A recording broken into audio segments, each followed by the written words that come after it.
மூக்கு செஞ்ச மண்ணு அது மூணாறு, பட்டு கண்ணா செஞ்ச மண்ணு அது பொன்னூறு, காது செஞ்ச மண்ணு அது மேலூரு, அவ உதடு செஞ்ச மண்ணு மட்டும் தேனூரு. கருப்பு கூந்தல் செஞ்சது கரிசப்பட்டி மண்ணுங்க, தங்க கழுத்து செஞ்சது சங்ககிரி மண்ணுங்க, வாயழகு செஞ்சதெல்லாம் வைகையாத்து மண்ணுங்க, பல்லழகு செஞ்சது முல்லையூர் மண்ணுங்க. நெத்தி செய்யும் மண்ணுக்கு சுத்தி சுத்தி வந்தேங்க, நிலாவில் மண் எடுத்து நெத்தி செஞ்சேன் பாருங்க.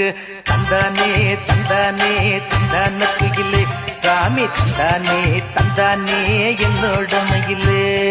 தஞ்சாவூர் மண்ணு எடுத்து தாமிரபரணி தண்ணிய விட்டு சேர்த்து சேர்த்து செஞ்சது இந்த பொம்மை.